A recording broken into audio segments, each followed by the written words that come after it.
Branded not the favorite, since the day my sister was born, I tried to celebrate my 21st with a small dinner. No one came, except Grandma, who hugged me and handed over a $41,000 check and a note. This is just for you. The next morning, it was gone. Mom said, your sister needed help with her first apartment. We thought it was family money. I just smiled and left a folder on the table, each page addressed to a different name. And it changed everything. My 21st birthday was supposed to be simple. Not a big party. No fireworks. Just dinner at a quiet Italian place with 3 tables, some pasta, and maybe a candle or 2 if they remembered. I texted the family group chat a week before. Just dinner, 7 p.m., my treat. No one replied. I sent a reminder the day before. Still nothing. But I still went. Sat at the table for 6. Ordered a Coke. Watched the door. One by one, people didn't come. No text. No excuse. No, something came up. Just absence. And it wasn't a surprise. Not really. I'd been wearing that invisible badge since I was 9, not the favorite. The title was unofficial, but well understood. My sister was the hurricane. They called her fierce, dynamic, a born leader. I was the afterthought. The one who remembered birthdays, filled the car with gas, brought the charger everyone needed but no one noticed. I was about to ask for the check when she came in. Grandma, in a beige coat, leaning on her cane, holding a small envelope in one hand and something bulkier in the other. I know I'm late, she said, sitting down with a sigh. But at least I showed up. We didn't talk much. She asked about school. I lied and said it was fine. She gave me a tired hug, handed me the envelope, and left before dessert. Inside was a handwritten note. This is just for you. Not for rent. Not for groceries. Not for anyone else. And folded behind it, a check for $41,000. $41,000. My hands were shaking. I reread the note 3 times. It didn't say why.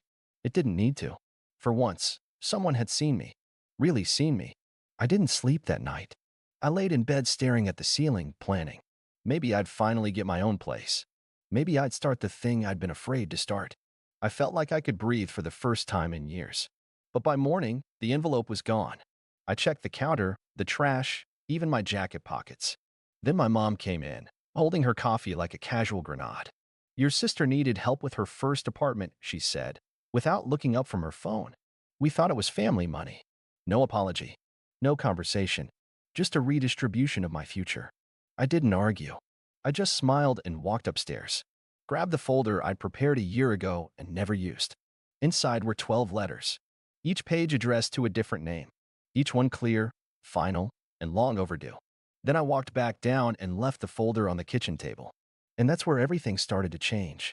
They didn't open the folder that morning. I know because I watched my dad walk past it 3 times like it might bite him. My mom left her coffee mug right on top of it, as if ignoring it could make it vanish. My sister came downstairs, saw the envelope with her name on the front page, rolled her eyes, and said, "Dramatic much?" I didn't answer.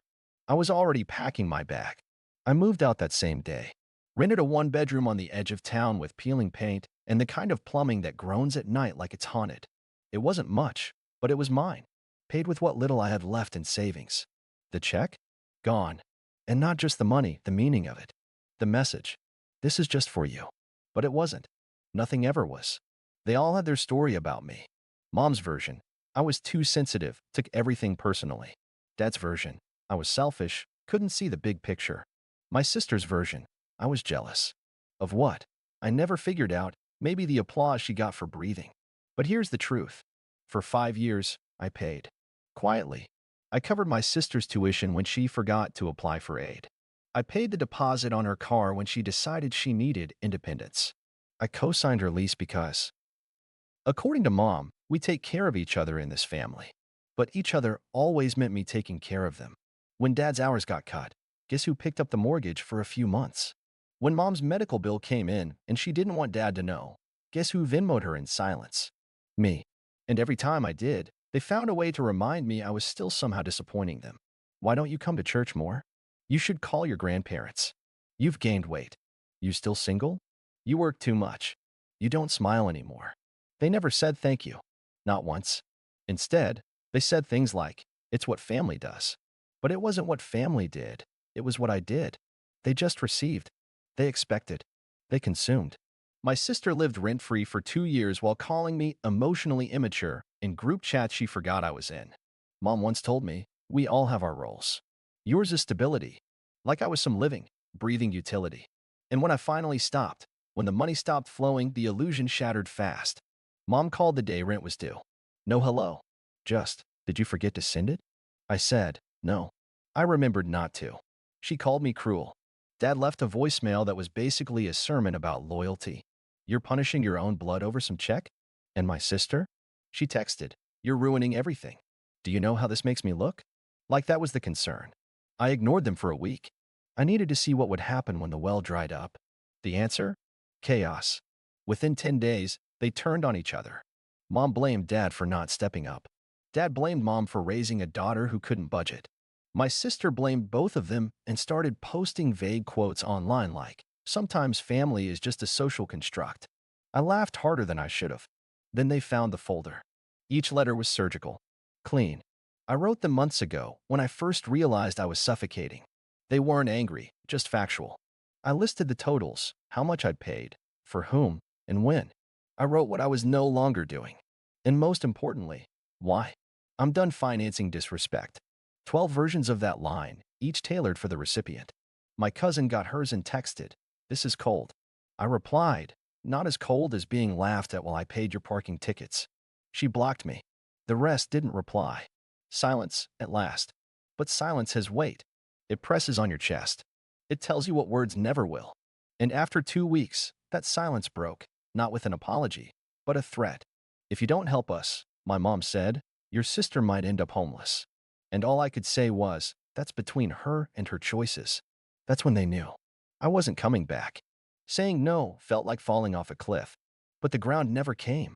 The messages kept coming, first from my sister, then from Mom, then from numbers I didn't recognize. Fake calm tones, fake concern. Then guilt. Then rage. You've changed. You're not the Mason I grew up with. Grandma would be disappointed in you. She wouldn't. She saw this coming. That's why she gave me that money and that note.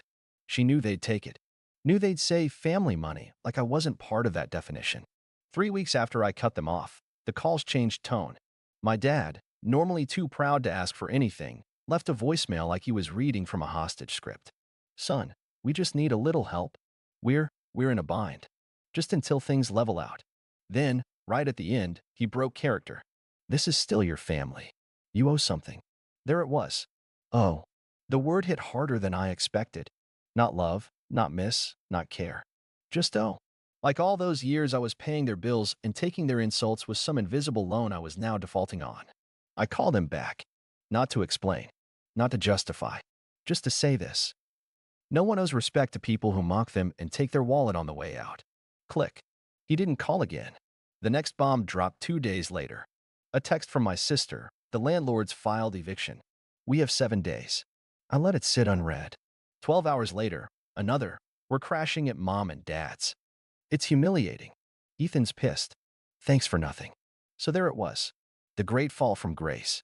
My sister, the family princess, back in her teenage bedroom with glitter stickers on the wall and a boyfriend who couldn't stand the sound of my mom's blender in the morning. Ethan didn't last.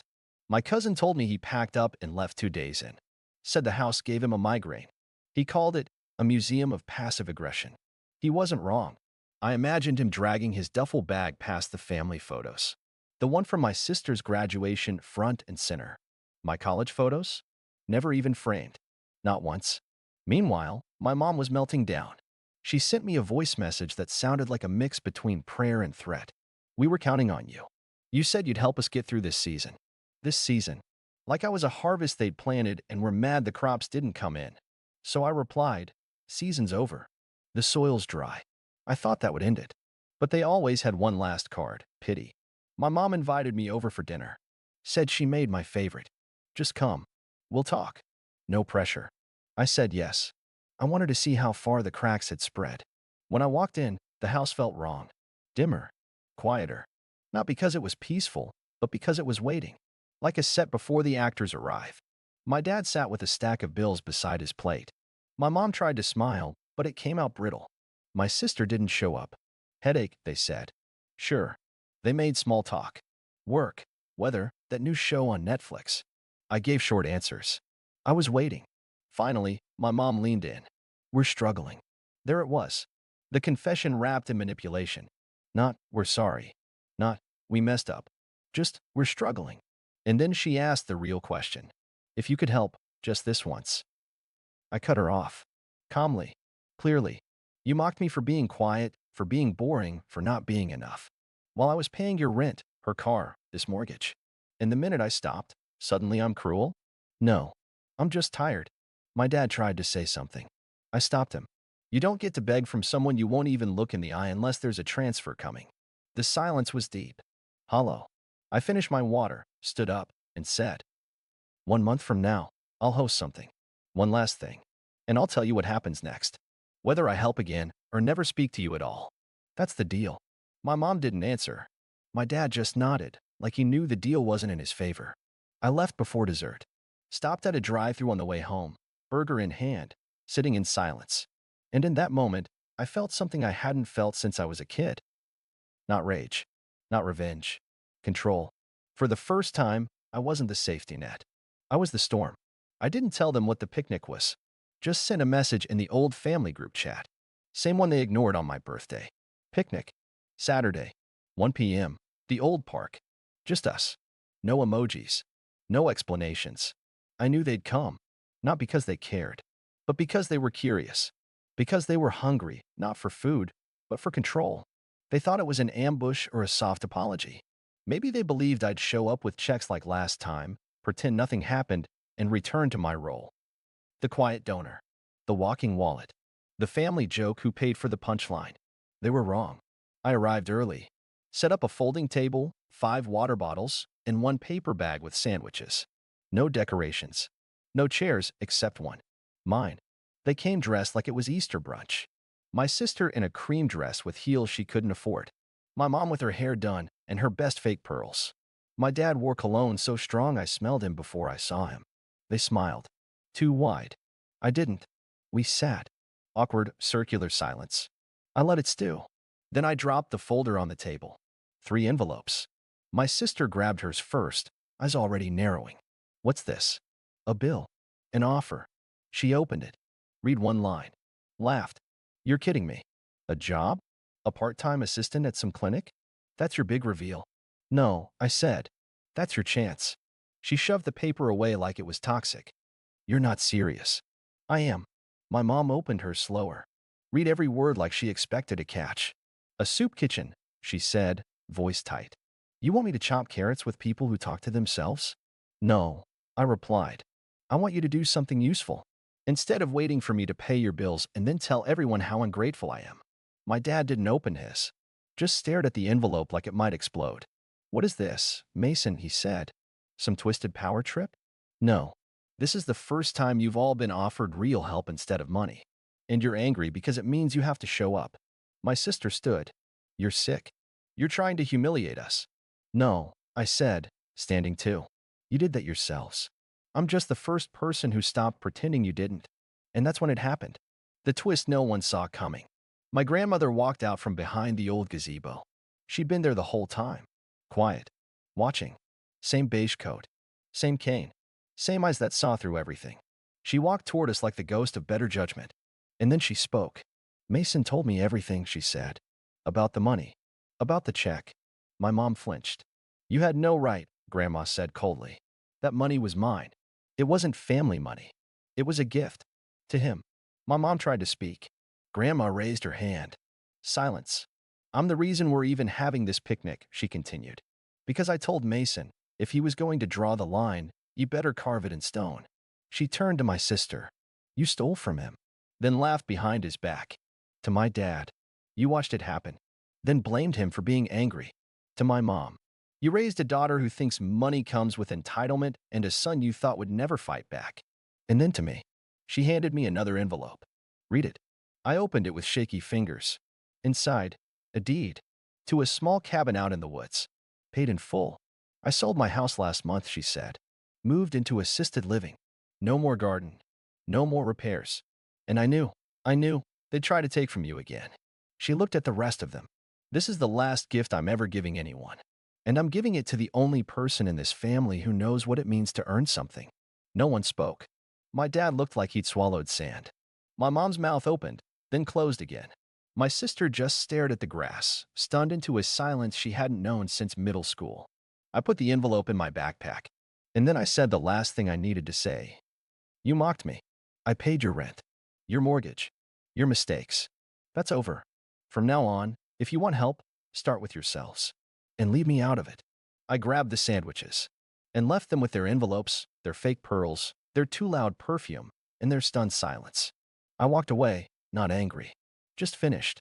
And this time, there was nothing they could say to stop me. The first week after the picnic was silent. No texts, no calls, no guilt trap emojis. Just silence, a new kind, not cold but uncertain. The kind that meant something had shifted and they didn't know how to handle it. I waited. For days later, I got a call from the clinic where I'd referred my sister. I picked up, expecting it to be a mistake. Hi, just wanted to say thank you, the woman on the line said. Madison interviewed Monday and started this morning. I blinked. She showed up, signed the contract, and started prepping charts before I even gave her the Wi-Fi password. I didn't reply to my sister, but 3 days later, she texted me herself. Started work. It's fine. Don't get used to me thanking you. But I'm not quitting.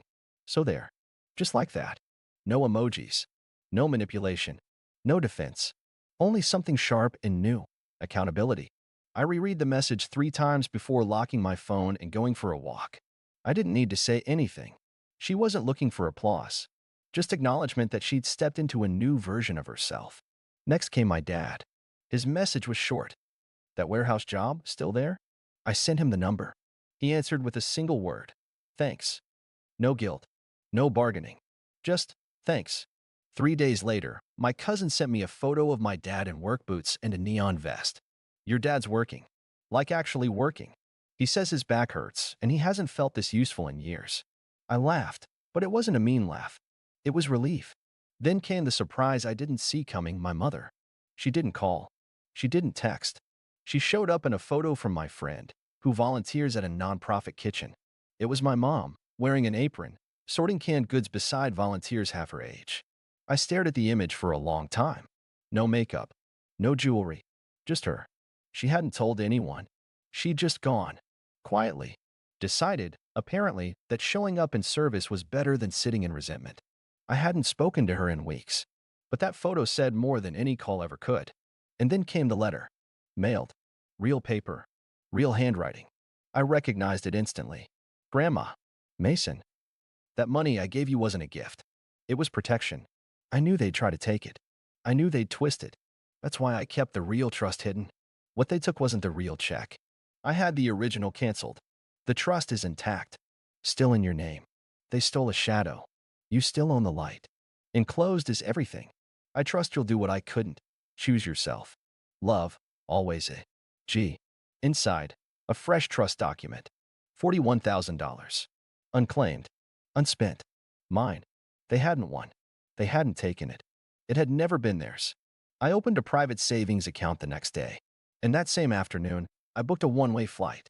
Tokyo. I didn't tell anyone. I packed light. Left my apartment key with a friend. No more waiting. I wasn't running.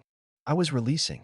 Because they were finally walking on their own, and I, for the first time, was ready to do the same. Towards something new. Not family. Not obligation. Just freedom. I sent the message on a Wednesday. Same group chat. Same awkward name Fam Bam. I hadn't opened it in months. Just one line. Hosting another picnic. Same park. Saturday at 3. Come if you want. No smiley face. No hint of hope. I didn't expect anyone to show. But they did. And they came differently this time. My sister showed up in scrubs. No makeup, hair tied back. Posture tired, but grounded. My mom wore sneakers and a windbreaker. No pearls, no passive-aggressive pie. My dad parked quietly and walked over in work boots, not sunglasses. He looked 10 years older. And, for the first time in a long time, 10 pounds lighter. We sat around the same cheap table under the same crooked tree. But the vibe was different. Tense, yes, but stripped of illusion. No one brought food. So I handed out sandwiches again. Same kind, wrapped in foil. Same water bottles. They didn't complain this time. We ate in silence for 10 minutes. Then I stood up, pulled the same old folder from my backpack, and placed it on the table. Their eyes twitched. My sister flinched. But this time, it wasn't job offers. It was something else. I opened it and pulled out a sheet. I'm not here to scold you, I said, or rescue you, or relive anything. I handed them each a page. No names on these. Just statements, rules, boundaries. No more emergency transfers. No more, it's just this once. No more pretending I'm not drowning while you sip wine. No more guilt games. No more rewriting history. My mom looked like she might speak. I raised my hand. I'm not here to debate. She shut her mouth. My dad nodded slowly. My sister stared at the paper, lips tight, but said nothing. Then I said the rest. I'm doing well, really well, but I'm not your backup plan, not your fallback, not your financial shield from the real world. I paused. You've all proven you can work. You can show up. So keep going. But don't expect applause. And don't expect help unless it's earned. They were still silent. So I added one more thing. I'm leaving. Tomorrow. One-way ticket. No return date yet. My mom's eyes flicked. My sister looked up fast. My dad raised an eyebrow. I'm not running, I clarified. I'm expanding. Silence again. But this time, it wasn't resistance. It was absorption. Acceptance. After a moment, my dad finally spoke. Where? Japan. He nodded. Nice. My sister muttered. You always did want to go. And my mom, quiet, fragile mom, just said, good. No tears. No pleas. Just understanding. That was the shift. The apology didn't come with flowers or speeches. It came in small things. My sister showing up in her work uniform. My dad listening instead of talking. My mom letting silence speak. And when the sandwiches were gone, we stood. No one hugged. But my sister touched my arm and whispered, this time, I'm proud of you. I didn't reply. Didn't need to. They walked to their cars. No drama. No explosions. Just the sound of gravel under change. I sat for a while after they left. Alone, but not lonely. I watched the wind pull at the corners of the old job listings still stuffed in the folder. And for the first time, they weren't a warning. They were proof that people can change, that silence can heal, that sometimes the loudest revolution is walking away and not checking if anyone follows. 2 weeks later, I was walking through a Tokyo alleyway at night. Paper lanterns swaying, the sound of rain on stone. No texts, no calls, just peace. Then my phone buzzed. A photo from my dad, a grill he'd bought. Caption, paid for it with my own paycheck. A few minutes later, an email from my mom. A flyer, local food drive. No request for money, just a simple line. If you know anyone who wants to help.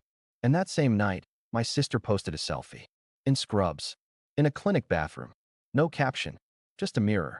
For once, it reflected all of us. Not perfect, not fixed, but finally real. And me? I didn't reply. I didn't need to. Because for the first time ever, they weren't looking for a hero. Just themselves. And that was the only ending I ever needed.